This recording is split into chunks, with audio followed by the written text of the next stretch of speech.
Alhamdulillahirabbil alamin wa bihi nasta'inu ala umurid dunya waddin.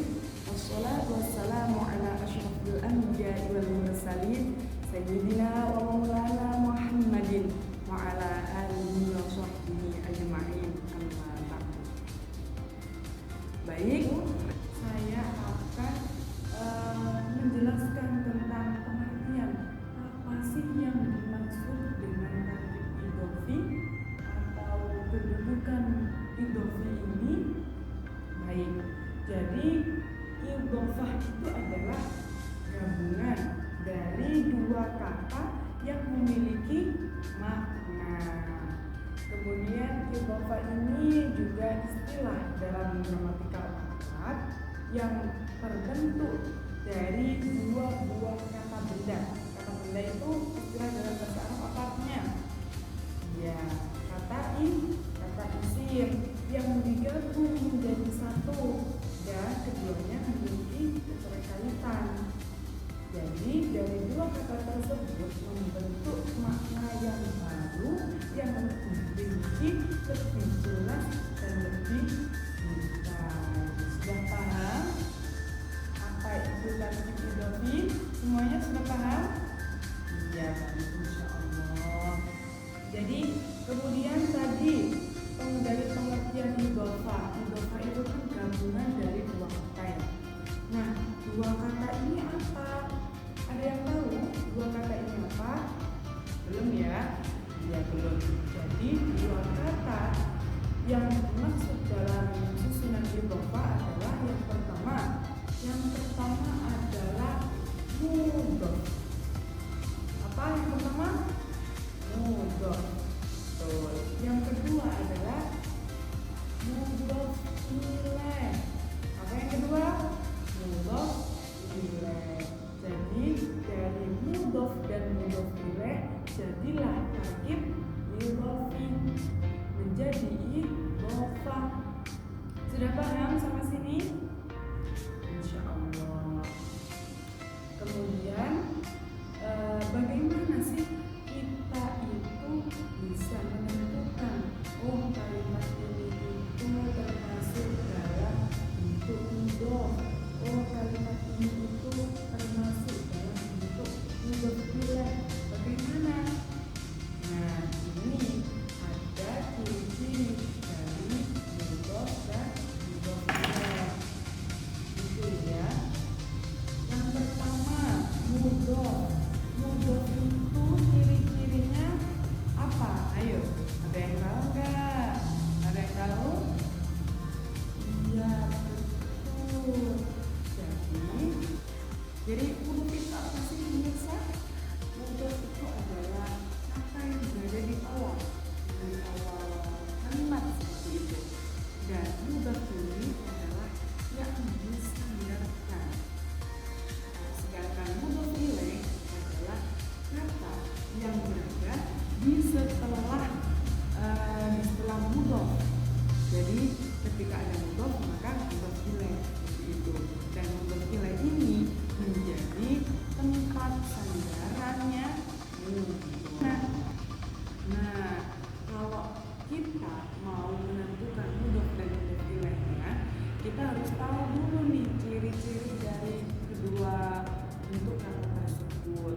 Yang pertama, bentuk kata mudhof, ciri-cirinya itu adalah mudhof tidak boleh diawali dengan alif lam, dan mudhof juga tidak boleh diakhiri dengan harokat tanwin. Misalkan ya. Nah, saya ambil contoh dari kata ar-rasulullahi. Ar-rasulu di sini masih ada alnya, alif lamnya. Jadi ar-rasulu belum bisa dikatakan sebagai mudhof. Karena apa? Karena syarat mudhofnya belum terpenuhi. Dan kita bisa memudhofkan kalimat kata rasul ini tapi dengan syarat alif lamnya dihilangkan. Jadi kata yang ar-rasulullahi hilangkan alif lamnya menjadi rasulullahi. Nah, selanjutnya adalah contoh bahwasanya mudhof itu harus sepi dari tanwin. Khotamun dia tidak bisa dikatakan sebagai mudhof karena di belakangnya masih terdapat harokat tanwin, ya kan, di munnya itu terdapat harokat tanwin. Tapi bisa kita mudhofkan dengan cara harokat tanwin yang ada di huruf mim itu dibuang, jadi tinggal dhammah saja, bukan dhammatain. Berarti bunyinya khotam muwahhidin. Maka apabila sudah seperti ini, kalimat khotam muwahhidin bisa dikatakan sebagai mudhof ilaih, seperti itu. Kemudian apabila mudhofnya itu berbentuk misalnya yang memiliki dua kata atau jamak, maka nunnya itu harus dihilangkan karena mudhof itu ciri-cirinya itu dari nun, al, dan tanwin. Contohnya seperti berikut. Contoh dalam bentuk tasniah, kolamani. Tanda tasniahnya adalah dengan alif nun. Apabila kita ingin memudhofkan kalimat kolamani ini, maka nun yang ada di belakang itu harus dibuang. Maka kolamani akan menjadi kolama, nunnya dibuang. Kolama siapa? Kolama Ahmadu, kolama Zaidu, terserah ya. Kemudian contoh dari jamaknya saya ambil dari kata muwadzafun. Jamak dari kata muwadzafun adalah muwadzafuna, artinya pegawai. Nah, apabila kita ingin memudhofkan kalimat muwadzafuna ini seperti yang kolamani, maka nun yang ada di belakang ini harus dibuang. Jadi muwadzafuna menjadi muwadzaful madrasati, contohnya muwadzaful maktabati, dan lain-lain seperti itu. Dan mudhof ini ikrarnya bisa berubah-ubah tergantung kata sebelumnya atau amil yang masuk dalamnya. Nah, sudah paham sampai sini pemirsa? Kemudian pembahasan yang selanjutnya, ciri-ciri dari mudhof ilaih. Ciri-ciri dari mudhof ilaih adalah mudhof ilaih selamanya dibaca jar. Apabila mudhof ilaihnya tersebut berbentuk mufrad, maka huruf tanda jarnya apa? Kasroh. Kalau musanna berarti tanda jarnya adalah ya nun. Misalkan nih, muslimaini, kitabul muslimaini. Nah, kalau jamak muslimina.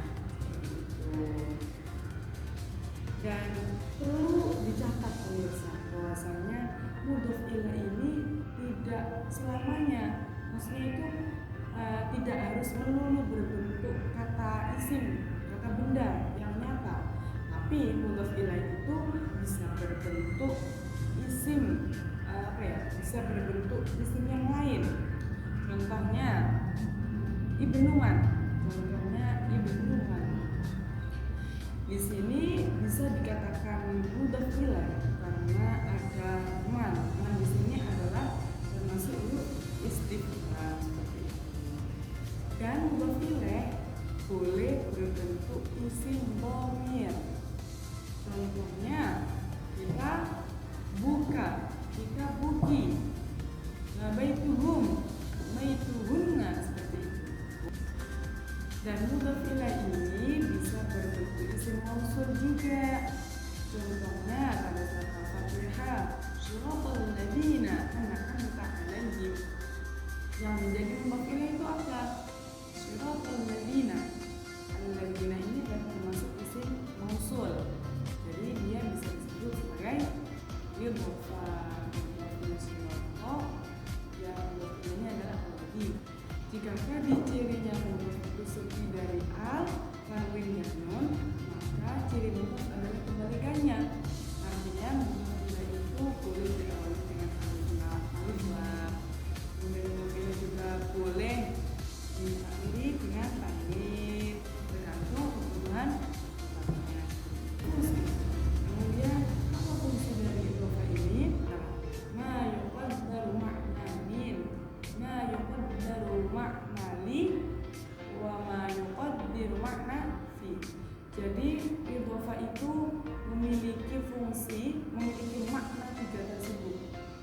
jadi min, bisa jadi fi, bisa jadi li, tergantung konteksnya. Ma yuqaddaru makna min contohnya adalah khotam min hadidin. Seperti itu. Jadi asal dari kata khotam hadidin adalah khotam min hadidin, cincin dari besi.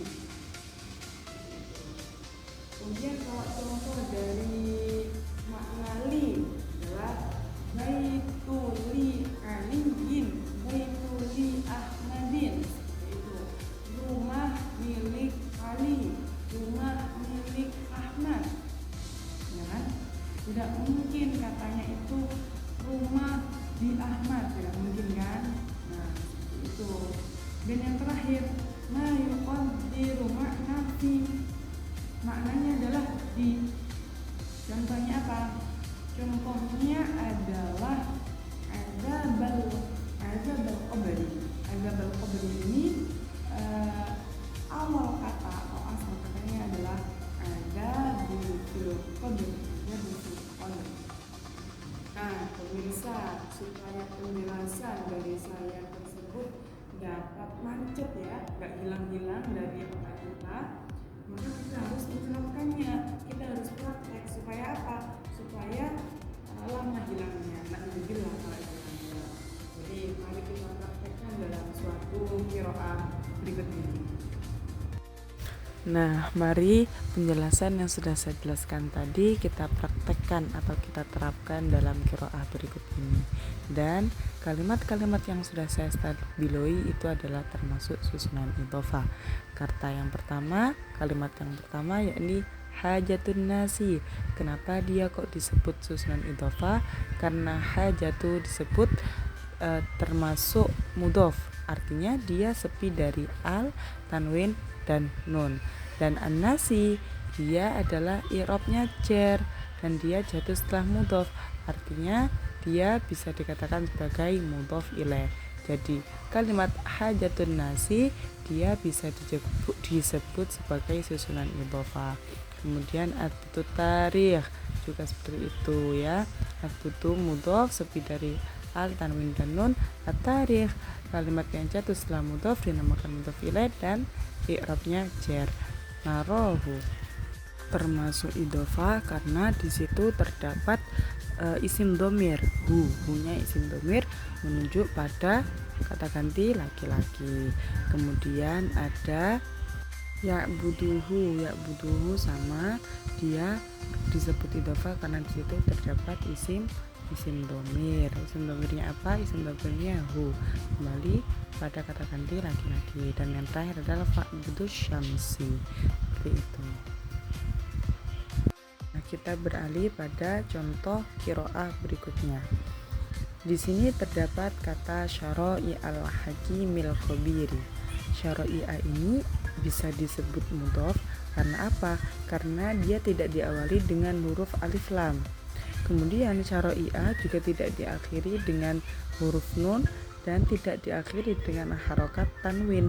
Artinya syara'i'a ini bisa dikatakan sebagai mudhof. Kemudian al-hakimil khabiri.